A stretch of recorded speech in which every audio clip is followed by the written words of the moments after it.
On my kicker tonight, two prominent public hospitals, the giant Kenyatta National Hospital and the equally big Mama Lucy Hospital in Nairobi, were subject of a grueling public inquiry by a committee of the Senate.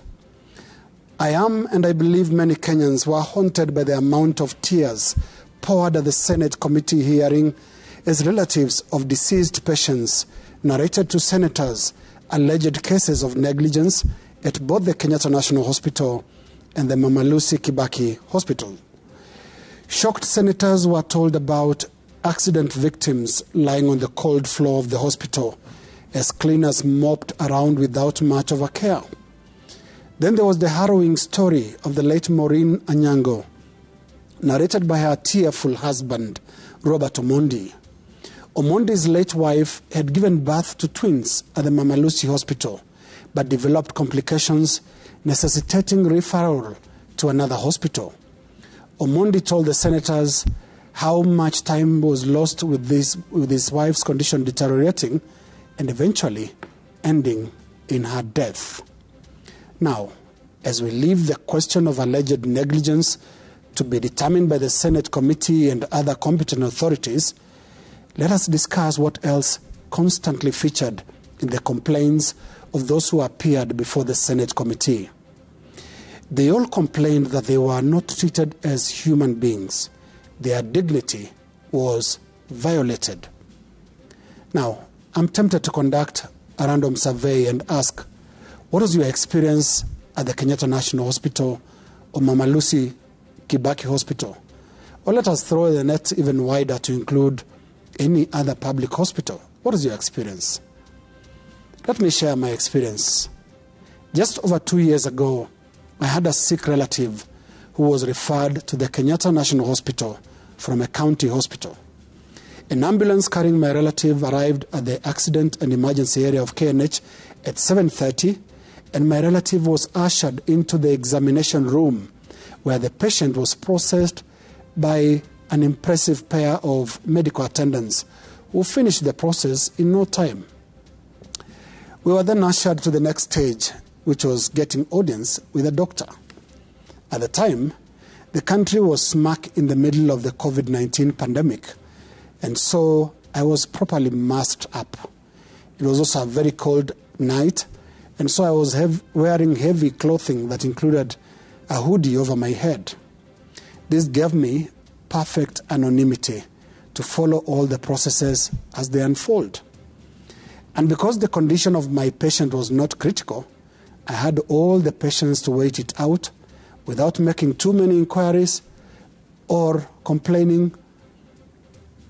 With processes taking what I established to be the normal pace at the hospital, my patient was finally admitted to the ward the next day at 8:30 a.m., and I left that hospital shortly before 9 a.m.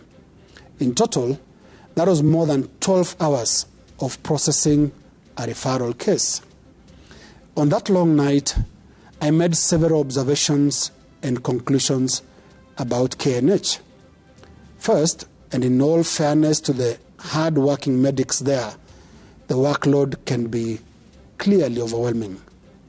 There is a constant flow of patients, but I was so relieved and impressed to notice that patients actually got fully and well attended to once they reached the doctors. But I noticed a serious problem in between. First, the processes were almost by design very slow. After the examination room, things seemed to collapse into hours of inexplicable waiting. Secondly, I observed a very worrying trend of what I can call an uncaring, hardened culture.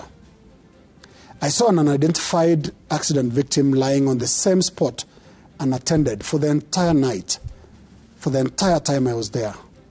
I requested a number of times different staffers to give some attention to the patient lying alone on the stretcher.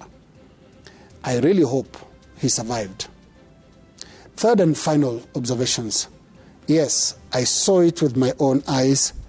One staffer, who in my view would be the best illustration of the nature of complaints that reached the Senate committee this week. They called her sister, but she was nothing close to that word. The lady was a terror for patients, their relatives, and indeed anyone that sought her assistance or audience, including doctors. When it was my turn, I took the heat patiently, behind my mask and under my hoodie. If patients complain of their dignity being violated, I thought this lady truly represented perpetrators of dignity. She was unkind, rude, and on aggregate, the last person anyone in need should ever seek help from. I observed similar characteristics among some other non-medical staff, some that were too eager to lord it over patients and relatives. At one of the entrances, a desperate woman that introduced herself as the only relative of a critically ill patient was not being given even a hearing by a rather overzealous staffer. I requested the staffer to reason with the woman and treat her with dignity. There is one thing that the weeping woman kept saying, and as she screamed, kuwa maskini in Kenya ni kitu mbaya. Being poor in Kenya is a bad thing.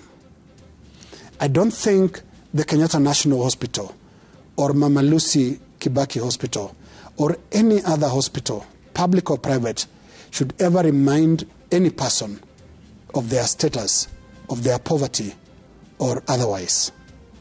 That is my kicker.